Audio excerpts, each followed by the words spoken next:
Reader response criticism. Reader response criticism accepts the notion that literature is a form of communication. Seems pretty obvious. But in communication, you need more people than just the communicator. In other words, communication is not an empty, passive conveying of a clear, well defined signal that has no room for misinterpretation, but instead involves somebody sending a message of some sort and somebody else receiving that message. And in between those two individuals, there is room for interpretation. So a lot of kind of earlier models, you would look at the author's intention, and the author's kind of authority over a text. But reader response says, wait a minute, really what's going on here is the author, yes, has a message, has something they're sending, has a signal that they're putting out in the world. But the reader must interpret that signal and that message in order for it to make sense. So the reader becomes an important agent in the literature creation process. In essence, they start writing the texts while they read it. And because of this, you have the possibility of personal experience kind of altering and transforming the text, because instead of just being a blank, empty receptacle into which information is poured by the author, a reader is an individual with a full set of experiences and a cultural background and a historical position in the world, and they can't help but influence the text as they read/write it. There's a couple of ideas going on here. One of them is literature as communication, which allows us to look at communication theory. Communication theory, and I'm using the lingo of communication theory a little bit here when I talk about senders and receivers and signals. So in communication theory, you have this idea of the sender sending a message, okay? And they create it, they wrap it up in a code, and they send it out in the world. And their aim is to communicate something to the receiver. Well, the message reaches the receiver, but the receiver doesn't necessarily have the same code book. And therefore, they have to interpret it using their best understanding of kind of code principle in general. The result is a less than perfect conveyance of information. Now, I mean, you might say to yourself, well, words have meaning, and that's important to keep in mind. Yes, but as we've seen when we looked at deconstruction, words also have connotations and different associations for different people, and all of this makes it imperfect. Communication is imperfect.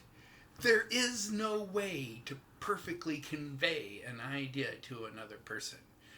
You would have to be able to plug into their mind, and even if you could do that, I'm guessing that you would have to override your own understanding of the universe in order to make any sense of their thoughts. When you send a message, you are doing your best to convey something imperfectly, using a code book, our language, that is itself imperfect, and sending it over to somebody else who is making different assumptions.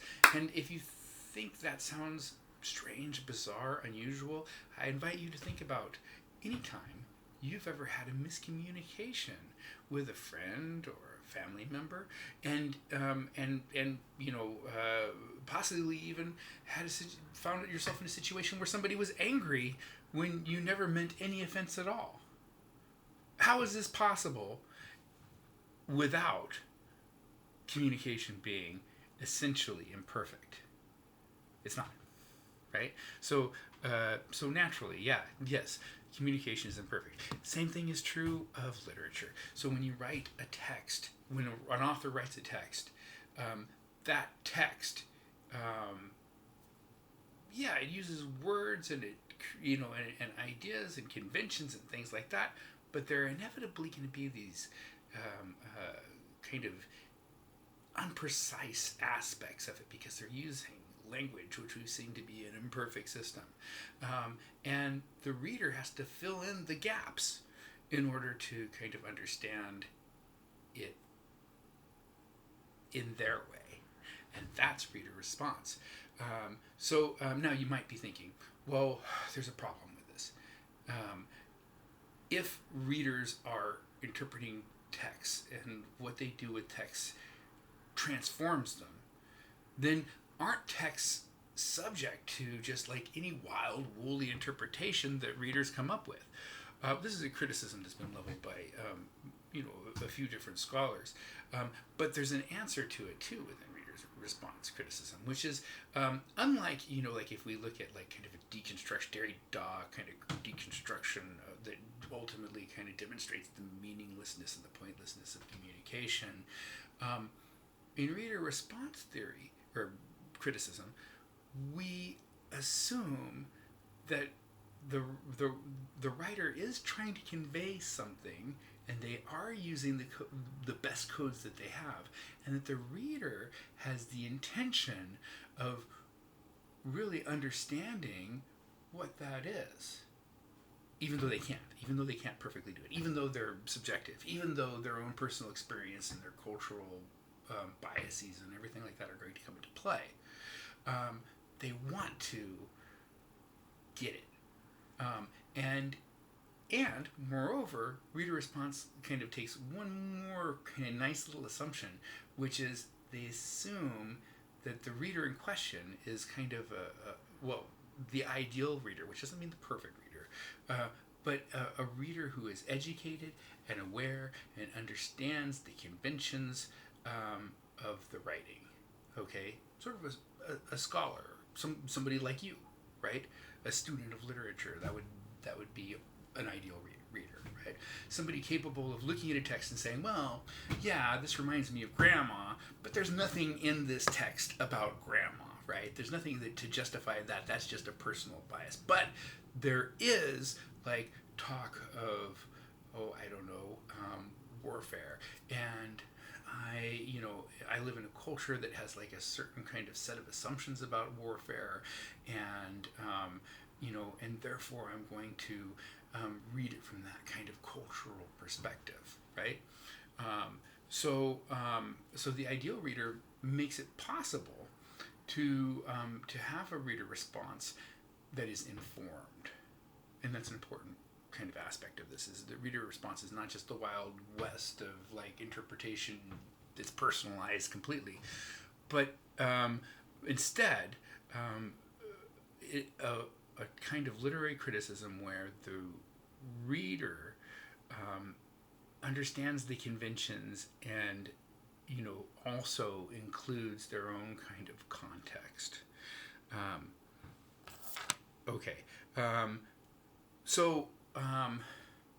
Here's an example.